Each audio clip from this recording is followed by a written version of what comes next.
김영은의 두뇌 교육을 시작하겠습니다. 오늘의 주제는 난독증을 조기에 발견하세요입니다. 난독증은 학습장애 중에 하나로 지능은 정상인데 글자를 읽는데 특히 어려움을 보이는 증세입니다. 말도 제때 트이고 읽어준 그림책 내용을 줄줄 외고 다니는 아이 중에도 난독증이 있는 경우가 있습니다. 난독증은 본격적으로 한글 공부를 시켜보면 알 수 있습니다. 난독증인 아이들은 미끄럼틀을 럼끄틀미라고 마음대로 읽고 문장 하나, 행 하나를 통째로 빼먹거나 있는 글자를 빼먹거나 없는 글자를 추가하는 행동을 자주 합니다. 또한 처음 보는 단어는 읽는 것 자체를 어려워하기도 합니다. 그림책을 읽어주어도 내용을 잘 이해하지 못하고 글자에 별 관심을 보이지 않습니다. 취학 직전 만 6세 정도 되면 평균적으로 글자에 강한 관심을 보이며 스스로 읽고 써보려고 행동을 많이 하는 편인데 난독증이 있는 경우 스스로 읽고 쓰는 것을 너무 싫어합니다. 자꾸 혼자 읽어보라고 하면 책을 아예 멀리해버립니다. 난독증이 있으면 쉽게 학습 부진화로 오해받습니다. 하지만 난독증이 있는 아이 중에는 우뇌가 매우 발달한 경우가 왕왕 있습니다. 때문에 미술, 음악, 체육, 과학, 연극 등의 뛰어난 기능을 보이기도 합니다. 레오나르도 다빈치, 아인슈타인, 토마스 에디슨, 피카소, 톰 크루즈, 데이비드 베컴 등도 난독증이 있었습니다.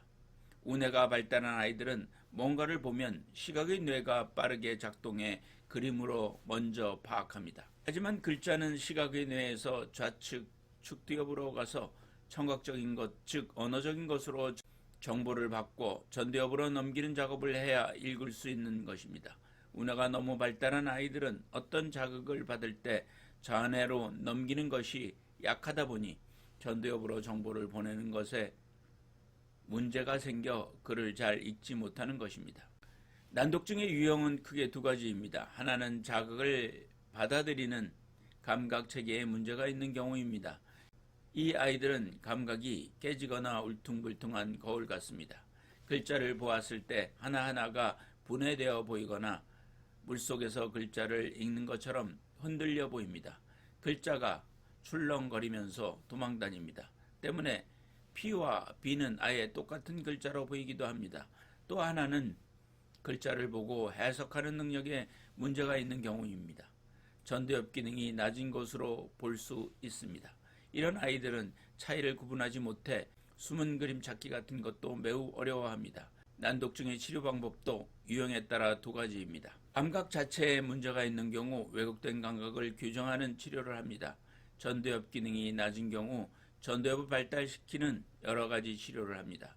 요즘은 학령기 아이들 중 15%가 난독증이 있습니다. 보통 난독증은 아이가 초등학교 생활을 시작하고 나서야 발견이 됩니다. 하지만 시작되는 것은 5, 6세로 봅니다. 아이가 난독증 조짐을 조금이라도 빨리 발견할 수 있다면 학습장애로 인해 아이가 받는 상처를 최소화할 수 있을 것입니다. 첫 번째 질문입니다. 난독증 체크리스트 만 6세용 취약 전용입니다. 하나, 상대적으로 주의력이 산만하다. 하나, 유아용 리듬과 아분 단어를 기억하기 힘들어한다. 하나, 단어 끝말 읽기를 어려워한다. 하나, 이야기는 즐기는데 단어나 글자에는 관심이 없다. 하나, 방향성 단어를 헷갈려 한다. 하나, 말로 하는 전체 단어가 뒤죽박죽이다. 하나, 잡기, 던지기, 공차기, 점프하기, 균형 잡기 등의 운동을 어려워한다. 가톨릭대학교 의정부성모병원 소아 청소년과 김영은 교수였습니다.